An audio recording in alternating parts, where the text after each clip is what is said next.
छेड़ते नहीं, कोई हमें छेड़े तो छोड़ते नहीं। आजा आजा आजा आजा।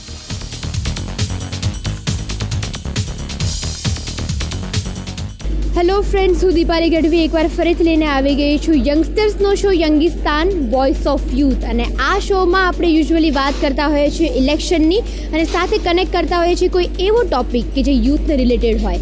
અને આજે સંદેશ ન્યૂઝની ટીમ આવી ગઈ છે VS હોસ્પિટલમાં કે જ્યાંના યંગ ડૉક્ટર્સ છે તેમની એક્સપેક્ટેશન શું છે અને તેઓ શું માને છે કે કેવી રીતના આ વોટની અવેરનેસ આવવી જોઈએ. તેના માટે આપણી સાથે એક ડૉક્ટર છે Banshri Gadhvi. Hello Banshri, how you? Hello, hi Dipali, કેમ છો? ઓકે, તો સૌથી પહેલાં તો મને જણાવો કે VS હોસ્પિટલમાં તમે કયા ડૉક્ટર છો અને શું રહેતું હોય છે તમારું યુઝ્યુઅલી સ્કેડ્યુલ? હું અહીંયા VS હોસ્પિટલમાં PG સ્ટુડન્ટ છું. ફિઝિયોથેરાપીમાં ન્યુરોલોજી કરું છું અને બિંગ ઇન જનરલ હોસ્પિટલ અહીંયા અમારે 9 to 5 100% આખો દિવસ કામકાજ રહે છે. એટલા બધા ટ્રોમા પર પેશન્ટ્સ આવે છે, એટલા બધા કેઝ્યુઅલિટી પર પેશન્ટ્સ આવે છે. And we have lots and lots of work, lots and lots to learn and lots and lots two સર્વ.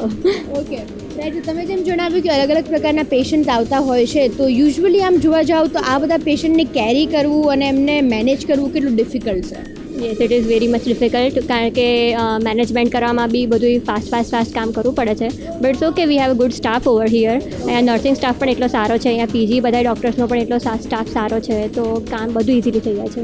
ઓકે, તો અહીંયા તમે એક યંગ ડૉક્ટર છો, તો ઘણા બધા ડૉક્ટર્સ જોવા મળતા હશે, experience doctor, young doctors, interns. તો યંગ ડૉક્ટર્સમાં કયા કયા પ્રકારના એવા ડૉક્ટર્સ છે જેમની સ્પેશિયાલિટી હોય અલગ અલગ? સ્પેશિયાલિટી અહીંયા યંગ ડૉક્ટર્સમાં ઇન્ટર્નશીપ પછી ચાલે છે, સર્જરીમાં ચાલે છે, ફિઝિયોથેરાપીમાં ચાલે છે, મેડિસિનની અંદર ચાલે છે, એન્ડ એવરી મેડિકલ ફિલ્ડ, દરેક મેડિકલ ફિલ્ડની અહીંયા ચાલે છે સ્પેશિયાલિટી બધા યંગ ડૉક્ટર્સ. આમ જોવા જઈએ તો યંગસ્ટર્સ પાસે ઘણા બધા ઓપ્શન્સ હોય છે કે એકવાર ગ્રેજ્યુએટ થઈ જાય ત્યારબાદ આ કરવું. તો તમે એક ડૉક્ટર બનવાનું જ કેમ સિલેક્ટ કર્યું? કોઈ ખાસ purpose? This was the field I loved. Like મારું પોતાનું પણ પહેલેથી આ ગોલ હતું, મારા પેરેન્ટ્સનું પણ ગોલ હતું. And main thing is the respect we take, the respect we actually gain by treating the patients and the internal happiness that we get when we see the smile on the face of the patient, because health is wealth, so nothing can go more further than that. જેમ તમે જણાવ્યું health is wealth, પણ આજકાલ જે એક topic બધે ચર્ચાઈ રહ્યો છે ઇલેક્શનનો, અને બધા જ જે નેતા છે એ યંગસ્ટર્સને ટાર્ગેટ કરી રહ્યા છે, તો વોટ ડુ યુ થિંક, એના ઉપર શું કહેવું છે તમારું? એકચ્યુઅલી આપણે કોઈ ભૂલવું ના જોઈએ કે આપણા ઓલરેડી જે રિવોલ્યુશનરીઝ છે, નહેરુજી, ગાંધીજી, બધા જે બી આપણને બહુ જ ફાઇટ કરી છે, ત્યારે આપણને આ એક વોટ કરવાનો હક મળ્યો છે. આ હક માટે જે લોકોએ ઓલરેડી બહુ ફાઇટ કરી છે, અને આટલી ફાઇટ પછી અગર જો આપણને આ હક મળ્યો હોય તો એ આપણે જતો ના કરવો જોઈએ. We are the one who max our country. અને આપણે વોટ નહીં કરીએ તો અત્યારે જે બી અગર આપણે કોઈ બીને બ્લેમ કરીએ કે ના આ પાર્ટી નથી સારી, આ પાર્ટી, પણ એમને લાવવાવાળા આપણે છીએ. તો ઇટ્સ બેટર કે આપણે જ વોટ કરીએ, આપણે જે ચૂઝ કરવું છે એને ચૂઝ કરીએ. We become the majority to vote and then we select the one we want. અને ડેમોક્રેટિક કન્ટ્રી છે તો we have the right to choose and we should utilize our rights, હે ને? બિલકુલ. યંગિસ્તાનમાં યુથ રિલેટેડ અલગ અલગ topic discuss થતા હોય છે, ત્યારે આજનો સબ્જેક્ટ તદ્દન અલગ અને સિરિયસ છે, કેમ કે આજે સંદેશ ન્યૂઝની ટીમ આવી ગઈ છે અમદાવાદની VS હોસ્પિટલમાં, જ્યાં દિવસ કે રાત જોયા વગર દર્દીઓની સેવા કરવામાં આવતી હોય છે. ત્યારે આજના યંગ ડોક્ટર્સ કે જે દર્દીઓની સારવાર કરવામાં પોતાની પૂરી જાન લગાવી દેતા હોય છે, તેઓને મળીને જાણીએ તેમની લોકસભા ચૂંટણી તરફથી અપેક્ષાઓ શું છે. બિંગ યુથ કયા ક્રાઇટેરિયાઝ તમારા જે ઇલેક્ટ નેતા થાય એના તરફથી તમને જોઈએ છે?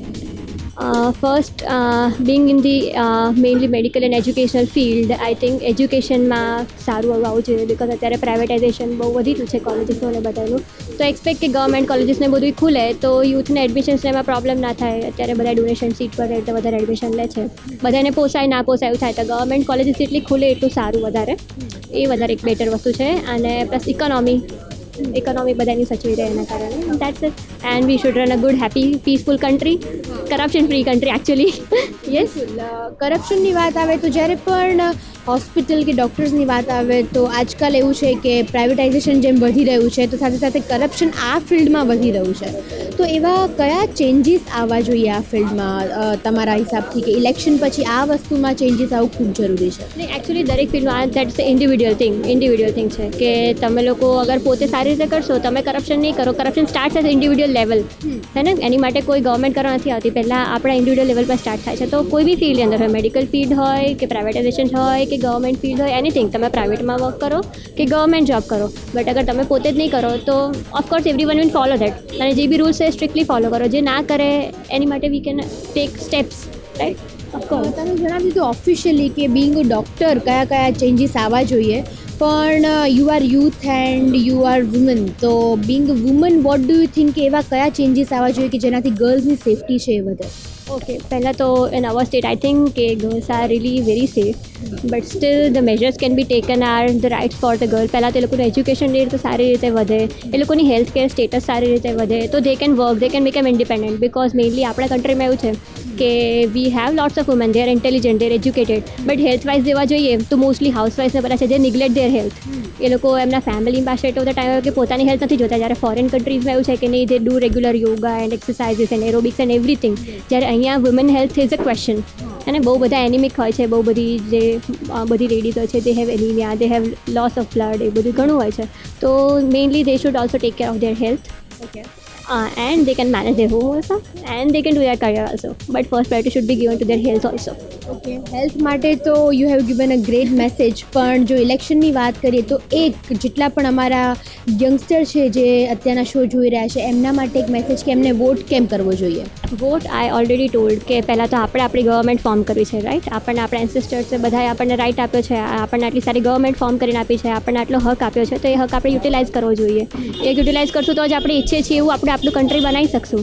We want our life like this. આપણને આપણી લાઈફ આવી જોઈએ છે, આ ફેસિલિટીઝ જોઈએ છે, આટલી સિક્યોરિટી જોઈએ છે. એ બધી સિક્યોરિટી આવશે એ દિવસે જ્યારે આપણે એકચ્યુઅલ વોટ કરશું, રાઈટ? તો we should start voting and choose the one you actual જે એલિજિબલ લાગે તમને. અને એવું બી નહીં કે ના કોઈના કહેવાથી તમે આ કરો, તમે પોતાની જાતે સર્ચ કરો, તમે તમારી પોતાની જાતે જુઓ કોણે કેવું વર્ક કર્યું છે. You have lots of things, ન્યૂઝપેપરથી, ઇન્ટરનેટથી, બધેથી તમને દરેક વ્યક્તિગત ઇન્ફોર્મેશન બધી મળી શકે છે કે કોણે ક્યારે ક્યારે કેવા કામ કર્યા છે, કેવા નથી કર્યા.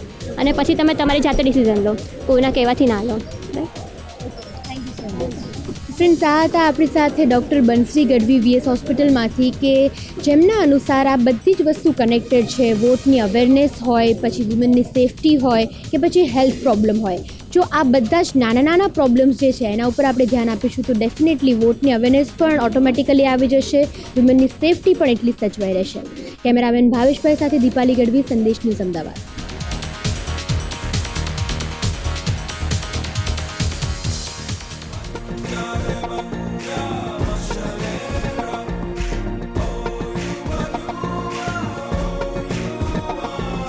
किसी पे भरोसा हम करते नहीं, किसी के लिए हम रुकते नहीं, किसी को तो हम कभी छेड़ते नहीं, कोई हमें छेड़े तो छोड़ते